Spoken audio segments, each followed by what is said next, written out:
Hello and welcome to Casual Veteran Gamer. In this Baldur's Gate 3 video today, we are going to be looking at the Barbarian, which was introduced to Baldur's Gate 3 in patch 7. I'm going to be going through how to make a strength-based Barbarian. Dexterity-based Barbarians are feasible at the moment. However, I'm going to go over the strength-based builds and what things we should be looking out for, what choices we get, and what choices we should probably make. So for the origin, pick whatever background you want. If you want some particular skills, let's actually talk about skills first. If you want to be good in combat with shoving especially, I would definitely pick athletics. And although barbarians aren't necessarily the most charismatic, they do sometimes get options to intimidate people because they are barbarians. And I would say it's a good idea to give yourself intimidation. Of course, you'll feel more than free to pick any of the others, all of which are useful in one way or another. Perception's always good, actually, and animal handling will be good in a few specific situations. So when it comes to your backgrounds, whatever you want. Maybe you get animal handling and survival. There we are, folk hero. As for the name, make sure you include Tav somewhere. As for races, we're going to be looking for races that have a bonus to strength. So we have Zariel Tieflings, which have a strength of +1. The maximum is 16. Zariel Tiefling will be good. Gives you resistance to fire, gives you a smite ability later on. Humans give strength, dex, and constitution all +1. In fact, every stat +1. And this is really useful because if you really want to kind of min-max, you can put your strength, dexterity, and constitution up to 16 for all three. That does mean your intelligence, wisdom, and charisma have to be at 9. Githyanki are a good choice. The strength's +2, which is good. We get these proficiencies, but sadly, barbarians already have these proficiencies. But one other good reason to pick a Githyanki is they get the jump spell at level 3. So you can be jumping around, which is always going to be useful. It's always going to be good. For dwarves, both types of sub-race get a constitution of +2. However, shield dwarfs get strength +2 as well. And that is amazing. Both constitution and strength at +2. I'll get to why constitution is important in a minute. For half-elf, we could choose a half-elf because we get to choose 2 ability scores to improve by +1. So you could take strength and dexterity, strength and constitution. Get yourself a cantrip. For barbarians, we don't really need many of these, in all honesty. We don't need Blade Ward because we're going to have Rage for that instead. Maybe Dancing Lights is fine. A Wood Elf will be good because they'll get an extra 5 feet of movement speed and get an extra proficiency added in. That would be decent. As for Drow, we get the Dancing Lights cantrip and Fairy Fire spell, which is fine, actually. Drow could be a good choice. For this video, I'm going to be sticking with a Shield Dwarf. I'm going to be focusing on the Strength and Constitution. As for appearance, pick whatever you want. I'm just going with the standard. Class Barbarian, there are no choices to make. However, it is worth just quickly going over what proficiencies we do get. So we get Strength and Constitution saving throws. Constitution saving throws will be good all round. It's like kind of the stronger saving throw proficiency. There aren't many Strength saving throws to be made currently. We get Light Armor and Medium Armor proficiency, Shield proficiency, and then Simple and Martial weapon proficiency. So we are or will be proficient with every single weapon. As an action, or bonus action even, we get to rage. While raging, you deal an extra 2 damage, and that goes up as you level up. Not every level, but at certain levels that increases. With melee and improvised weapons, and when throwing objects, you also have resistance to physical damage, and also advantage on strength checks and saving throws. This should make it very difficult to be shoved if you've got advantage on the strength checks and saving throws.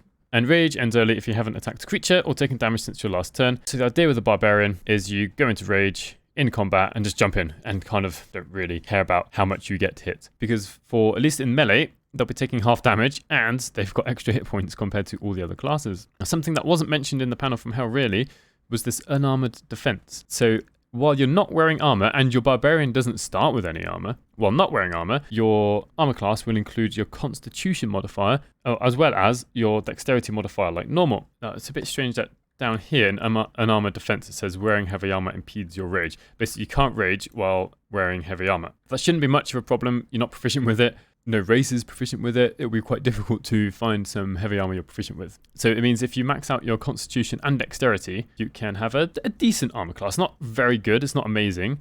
So let's go to ability points. Now, as a shield dwarf, I'm not going to be able to get my dexterity up to 16. So I'm just going to make it 14 instead. I would probably suggest leaving your wisdom and charisma at 10. We don't need intelligence really, that's for other people, right? Barbarians aren't known for being intelligent. So at this point, in terms of ability points, you could put 16, 14, 16, and if you really wanted to, then have 10, 10, 10, so you don't have any negative modifiers. If you really want to kind of min-max, take intelligence down to 8. We don't need it to be any higher whatsoever. And then pick either wisdom or charisma. Wisdom will help with saving throws and has quite a few proficiencies associated with it. Charisma will help with certain, social situations and a few saving throws. I'm going to put charisma down and constitution up to 17. The reason for this is it means that at level 4 we can put strength and constitution up to 18, which improves damage and armor class. But this isn't the only way to build a barbarian. I will be making more specific builds later on. So next up, I'll show you just a few fights from the Nautiloid, just to see what rage does and what options we get. Here I am on the helm on the Nautiloid, and it is Tavbarian's turn. And I'm going to use Rage. It uses a bonus action. Do note that when you highlight or put your cursor over a particular action, you can see the bonus action icon is flashing in the middle, the triangle there, letting you know that it takes a bonus action. And after selecting it, it is now highlighted. Now we get 2 rages per long rest, but that number will increase as we level up. I think the first and only increase we'll see in early access is at level 3, where we get 3 rages. If I hit the Hellsbore, or Lesser Hellsbore, we'll see that the damage done was 4. That's the 4 from the 1d12, plus 3 from the strength modifier, plus 2. It says character weapon damage boost. That is from the rage. The resistance we gain is only to physical damage. So there we are, 10 damage. We've got an extra plus 2 there. Jumping is very good with a high strength character. You get lots of extra distance that way. And at level 1, there's not much more to it than this. We can click on the throw icon or press X, a hotkey, pick up the imp. And because the imp's quite light, we are able to throw it quite far. I'm going to try and hit Commander Zulk. It's not likely though. Yeah. Even though the imp missed Commander Zulk, it still did some damage to the imp, but not a huge amount of damage. If I wanted to kill the imp, it would be much better just to have hit it. One other slightly interesting thing we can do is on the Nautiloid, we can throw the Mind Flare. The Mind Flare is light enough. One other slightly interesting thing we can do is on the Nautiloid, we can throw the Mind Flare. The Mind Flare is light enough. Also, instead of throwing the Mind Flare, we can actually throw Commander Zulk himself, dealing small amounts of damage, but it all helps. We're going to take the Everburn Blade. 200 weapon. Pretty decent, does some extra damage. No reason not to really use this. Let's just put it on now. We don't have to use a Great Axe if we're a Barbarian. So at level 2, we get some extra hit points. We get Danger Sense. You sense when things aren't as they should be. You have advantage on dexterity saving throws against traps, spells, and surfaces. To gain this benefit, you can't be blind, deafened, or incapacitated. This is going to be useful because quite a few spells do force dexterity saving throws, and some surfaces such as ice will force dexterity saving throws. This is a nice little passive feature to have because barbarians aren't proficient with dexterity saving throws. And also, we get the next archetypal feature of a barbarian, which is reckless attack. You throw all caution in the wind as you attack. You have advantage on attack rolls. Until your next turn, you have advantage on attack rolls. But enemies also have advantage on attack rolls against you. This is best to use when you are raging, because you take half damage from physical attack. So although they might have advantage against you, you are making sure you're hitting them. And also, having advantage on every attack does increase your chance of critical hits, which is nice. But no choices to make here. So here's Tavbarian against the 2 Intellect Devourers with Shadowheart in the background. He's got a 95% chance to hit these guys, so it's not absolutely necessary to use Reckless Attack. However, a chance does go up to 100% apparently, which is nice. And we take it out. So we use Reckless Attack, and now enemies have advantage on attack rolls against him. And there we are, rolled 12 with advantage. Oh, using advantage. And we got a +3 strength modifier. I didn't rage, so I could have done an extra 2 damage if I had, and I will take half damage if this Intellect Devourer is still alive. I'm going to try and make sure it isn't, if I can help it. Now let's see what it does. It hits him. Let's just double check that. Right, attack roll 20 with advantage. Should have been a critical hit. It didn't look like that it actually took that into account though. Maybe these Intellect Devourers can't critical hit. And then next turn, if I want to get Reckless Attack again, reselect it. Make sure that we can actually use it. Tavbarian is now level 3. And this is where we get to make the subclass choice for Barbarians. We have 2 subclasses, Berserker and Wildheart. And the Wildheart subclass has 1 of 5 choices to make within. Let's start with the Berserker. So we get Frenzy. So while you rage, you get the use of Frenzied Strike and Enraged Throw. Frenzied Strike, as a bonus action, make a melee attack with your equipped weapon, dealing weapon damage. This is amazing. This, at level 3, doubles the amount of attacks that Barbarians can do. Once you get to level 5, at some point later or after early access, they'll be able to make 3 attacks. And so once you are raged, your bonus actions should pretty much be reserved for Frenzied Strike. And Enraged Throw is Almost the same thing with a bonus action. You get to pick up an item or creature and throw it at a target, dealing bludgeoning damage and knocking it prone, which isn't something that was happening before necessarily. So if you want to have a very aggressive barbarian, the Berserker is definitely the one for you. This is particularly different to 5th edition because in 5th edition, Berserker subclass suffers exhaustion after the rage ends, and exhaustion is a very debilitating mechanic if you use rage 3 times in a day. Whereas here we don't have any exhaustion, which makes the Berserker more than viable, very aggressive frontline damage dealing barbarian. For Wild Heart, all of the different type of heart, bestial heart that you choose, you get Speak with Animals, which is just something you can use at all points, which is nice. Then each of these different animals gives a different effect, and you can only choose one. So if we go through them one by one, oh, and also you can pick change your appearance. You get some piercings. If you pick Eagle, the Eagle Heart, the appearance is automatically Eagle piercings, but you can change that if you want. You can have an Eagle Heart, but have Elk piercing. Pick whatever you want. So starting with Bear Hearts, each of these hearts have kind of 2 effects. So for the bear, they have Unrelenting Ferocity, which is this action here, and also have resistance to all damage except psychic damage. This is insane for a tank. To be able to be resistant to every type of damage except psychic is really, really good. So you can just jump into the melee and have no worries whatsoever. Spells can come at you, abilities, weapon attacks. You're going to take half damage from all the attacks that manage to hit you. This is definitely the Wild Heart, the Bestial Heart to pick if you want to be having a kind of like a true tank, someone who's going to be soaking up damage. And this Unrelenting Ferocity takes an action but heals you only while raging. And you can't use rage outside of combat. So don't think that you can take damage in combat and then use this outside of combat to heal yourself. That's not going to work. Right, Eagle Heart. You'll get Diving Strike, which sounds really cool. Leap down onto a foe or onto a foe below you, dealing weapon damage and knocking them prone. You do not take falling damage. Again, you can only do this while raging, but while you're raging, which has to be in combat, you have a chance just to jump down to somewhere far, far, far below. I do wonder whether you could actually use this to jump down into the Underdark. And also, foes have disadvantage on opportunity attacks against you, and you can use dash as a bonus action. So Eagle Heart is really good for getting around the battlefield, going from high places to low, being able to run with your bonus action, or dash with your bonus action, and not worrying about running past people. Elk Heart, while raging, you can use Primal Stampede, and your movement speed increases 15 feet. This is probably one of the simpler hearts to have, but an increase of speed by 15 feet is massive. If you have this on a Wood Elf with Crusher's Ring, for example, and maybe you take the mobile feat at level 4, you are going to be moving very fast while you are raging. And the Primal Stampede, charge forward, attacking all hostile creatures in your way, deals a little bit of damage, not much really, 1d4 plus 3, it's not great, and knocks targets prone. That's useful though, so you can have the Barbarian charge forward, knock everyone prone, and have someone like Lae'zel to follow up and start dealing damage to all of them. Tiger Heart, while raging, you can use Tiger's Bloodlust, and your jump distance increases by 15 feet. This is really nice. Having an extra jump distance means you should be able to jump up to higher places. Tiger's Bloodlust, dash out to attack up to 3 enemies at once. They each take half the damage your weapon usually deals and start to bleed. It doesn't look like they have any defense against this, so it's automatic bleed. This is, for facing lots of enemies, this is great. But if you're up against just a few tough enemies, this isn't necessarily so good. The bleed effect is nice though. Dealing half damage is a bit worrying if you're up against someone who's particularly tough. And then we have Wolfheart, so Inciting Howl. As an action, each ally within earshot can move an additional 10 feet during the next turn. This is nice, but it uses an action.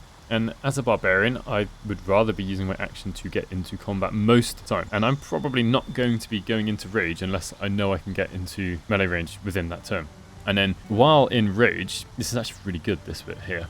You can use Inciting Howl, blah, blah, blah, and your allies have advantage on melee attack rolls against enemies within 7 feet of you or 3.5 meters. So if you know you're going to have lots of melee attacks coming in, take this, give advantage to your allies. But it's nice to give someone like Lae'zel advantage on her attacks. Maybe she takes Great Weapon Master, and you can always nullify the disadvantage. Shadowheart can have Inflict Wounds and deal massive amounts of damage. So this is really, really good if you know you're going to be in melee. So which of these do you want to choose? Well, it depends what you want your Barbarian to be doing. If you just want straight up melee attack damage, I'd definitely say go for Berserker. Having 2 attacks per round is not very common in this game. Well, you can use an offhand attack for dual wielding, but we've got 2 attacks with a 2-handed weapon every round. That's certainly very, very deadly. The Wild Heart depends what you want to be doing. If you want a tank, someone who's going to be soaking up lots of damage, definitely take Bearheart. If you want to be jumping around, running around, take either Tiger or Eagle or Elk. Basically, the three in the middle are good at moving around, and the Wolfheart is good for providing support to your allies. For this video here, I am going to go for Berserker. I think I might have to leave Wildheart for a separate video because there's quite a lot to go through there. And the fact that there are 5 hearts, but I can only have a maximum of 4 characters doesn't help.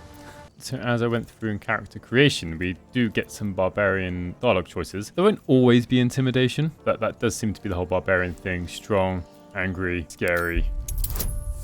And in this particular situation, we have situational advantage. We give ourselves guidance. Should work out nicely. There we are. And basically scare them off. This isn't what all of them are like, but it's a general theme. This is perhaps my favourite barbarian dialogue option, or not really dialogue, but a choice. Skill check, barbarian strength, drown in fury, shatter the lock.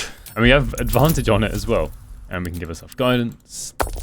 Go, ooh, yeah, that's not going to work, is it? I've already had some inspiration, so I'm going to try that again. There we are.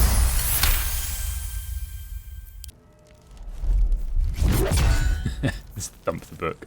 If you're okay with having your barbarian marked by the absolute, I would suggest it is a good idea. First, same most obvious reason is for the Gloves of Power. Anyone who's going to be doing lots of attacks, it will be good for them to have the Gloves of Power to potentially inflict Bane on enemies. Before we take care of Dror Ragzlin, I would suggest you just go and raid his treasure room at the back. Pick up the Helmet of Grit. And this will be really, really good if we get below 50% hit points. We'll be able to take 1 extra bonus action, 2 bonus actions a turn. Also in here, new for patch 7, are the Spring Step boots. I wouldn't necessarily give this to a Berserker barbarian, but if you get your barbarian the Wildheart, that gives you dash as a bonus action. This will help you out. I'm actually going to give these to Astarion.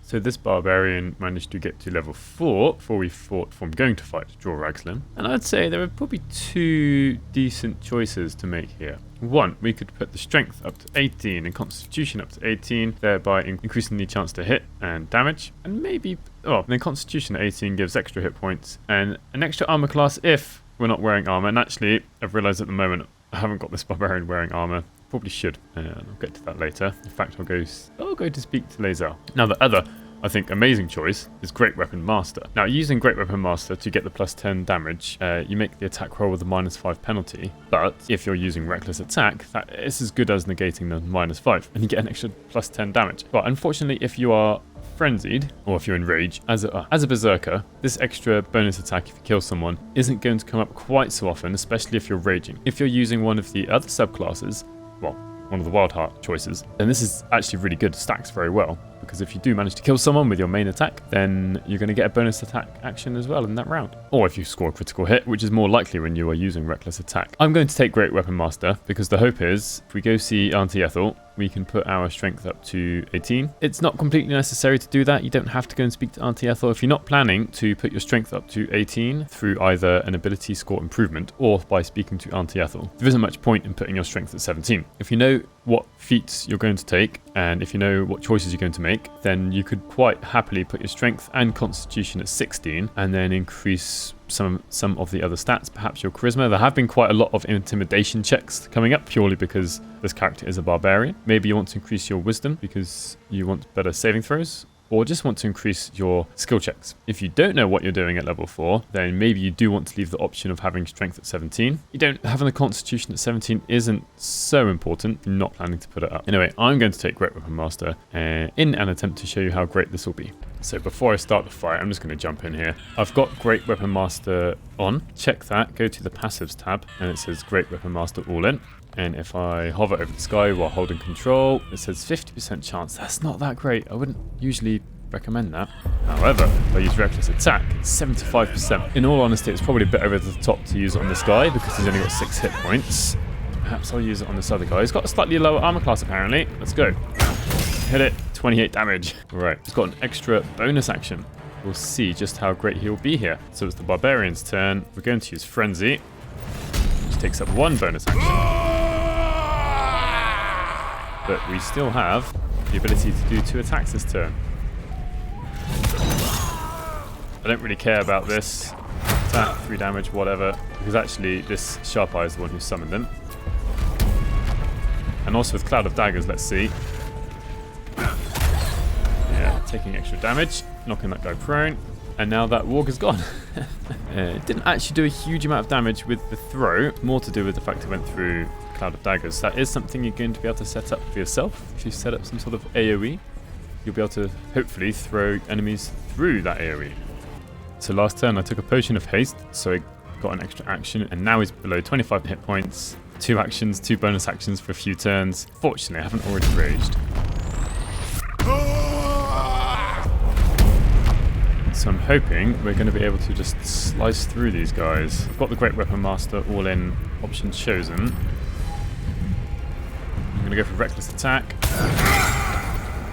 1 down. And I don't need to choose Reckless Attack again because actually all attack rolls now have advantage. It doesn't make a difference whether... with a Potion of Haste I've got a lot of movement speed. Ah, there we are. Very well. I mean, obviously the Potion of Haste really helps, but I'm not sure even Lae'zel would be able to do that. Reckless Attack really does well to negate the disadvantage of having Great Weapon Master all-in selected, and so damage is just going to be coming out of this guy left, right and centre. I'd say Barbarians really do compete with fighters. Fighters do have their Battle Master maneuvers, so they can actually do extra effects, but Barbarians are just about running in, smashing things up. So my Barbarian has just started his turn and he's just gone below half hit points. And he's stuck in the middle of 3 enemies here. We are taking on the Goblin Camp, starting from inside and coming out, and I'm hoping this is going to be a really good turn. We've got 2 bonus actions. First thing I'm going to do is use Reckless Attack to make sure every other action on my turn, or bonus action as it will be, will have advantage. I've turned on all-in, so I think 70% is good enough. Oh, so close. I was going to say I think 70% is good enough. Yeah, not quite killing him. Then perhaps to make sure that I've got a good chance to kill this guy, I'll use Frenzied Strike as 1 bonus action, 91% chance to hit. Critical hit. And the way that the game works is if we've got these 2 different choices for a bonus action, and we've got 2 bonus actions, we can use them both.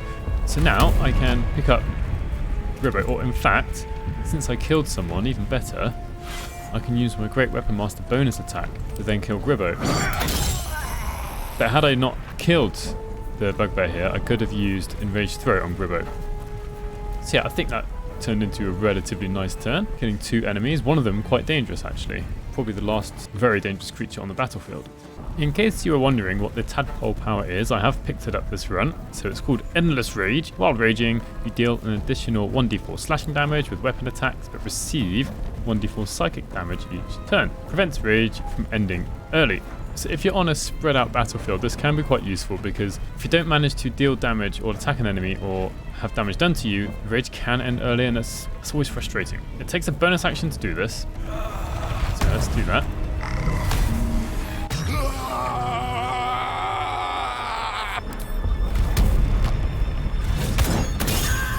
So let's look at that damage. 4 from 2d6, plus 3 from strength, plus 2 from character weapon damage boost, and plus 3 1d4 character weapon damage boost. It's actually tough to tell. Oh, an extra 1d4 as well. The 2 is from rage. 1d4 there is from being enlarged, and 1 is from the endless rage. And you'll see also did 1d4 from the fire damage. So I'm going to make my way towards the next enemy. And so when I end the turn, we took 1, that was lucky, 1 psychic damage. We can still end the rage if you want to, using a bonus action. It just doesn't end early. Now I do want to point out that I've just finished the battle here. And I'm taking damage because of endless rage, but once the combat's over, the rage only lasts for 10 turns maximum. In this case, frenzy, this guy. So it's not like you're going to be in a rage for the rest of your long rest. It's just until the frenzy or rage runs out. And once the battle's over, I think that automatically actually came out of frenzy. So is the Illithid power worth it? I quite like it. You deal an additional 1d4 slashing damage with weapon attacks, and with the Helmet of Grit you can get 3 weapon attacks per turn. You deal more damage than you take, and if you're really worried, then yes, do use a potion of psychic resistance, so you're going to take 1 or 2 damage per turn instead of 1 to 4. Here I am fighting against the hag. I've got it down to 6 hit points out of 112. Done fairly well, I barely took any damage. Now I just want to show you whether there is a bug or not. People are saying that we cannot get the hair. So let's show you in a video. So previously, what we used to be able to do is say, give me power, the more the better. Actually, it used to be a bit different to this. But anyway, we used to say, take my arena, give me the power. A wise choice. Throws the hair on the ground. However, indeed, there is no hair. And let's check the inventory. Let's go sort by latest, I suppose. And nobody has any hair. So I'm going to go and reload to where I was before. So here I am. I saved it at this point. So I don't want either. We get nothing there. And the other option is just to kill her. Let's try it. So say like, ha, this should be good. No, you die today. And then we've just got to go and kill her. So let's see the end result. Here's Auntie Ethel. These are all the items she has on her. I sold most of these items to her, apart from the first 3 items there. So there is no sign of the hag's hair, which is a bit sad. I think one other weapon worth talking about that's available above ground is the Sword of Justice. You get it from Anders near the Risen Road waypoint there. Now what it does, if you didn't know, has 2 bonuses. One is just a +1 weapon, so it's +1 to hit and +1 damage. And secondly, it gives you wielder the ability to cast Tears Protection, which is Shield of Faith, so it's +2 armor class, and it's once per battle. It does require concentration, but after every battle you can recast it. And this is actually really powerful. But one other thing I want to point out is that this +1 might not sound like much, but when we've got advantage, I've got Great Weapon all in, so it's got disadvantage on it. It's 58% chance to hit. That's not that great. But if I equip the Everburn Blade, which I've been using up until now, I can't actually take the hit because it takes an action to swap weapons. That's a 51% chance to hit. A +1 isn't as simple as +5% to hit when advantage is taken into account. I haven't done all of the math, so you don't have to trust me on this. But with Great Weapon Master all-in taken into account, I'd say it's probably worth having the +1 on Sword of Justice. People do seem to love the Everburn Blade, and I get why.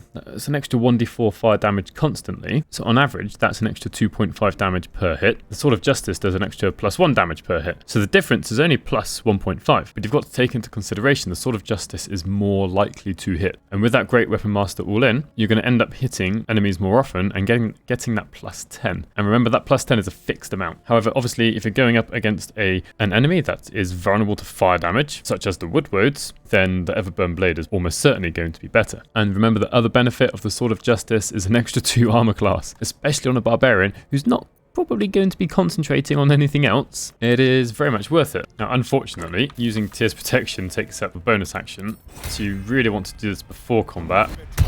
Well, as you join combat, I suppose, in this case. Again, +1s might not sound like much, but if you can stack them and add them up, they do make a big difference. And the last thing to help increase chances to hit for the Barbarian, apart from obviously Reckless Attack, is creating acid surfaces. You can do this with Melph's Acid Arrow or with the Acid type Chromatic Orb. So even when it misses, the surface will be there. And so here, even with Bless and the Weapon Enchantment and Acid, obviously it's got disadvantage. It's only a 40% chance to hit. So armor class is 16, relatively high. So we're going to go into Frenzy.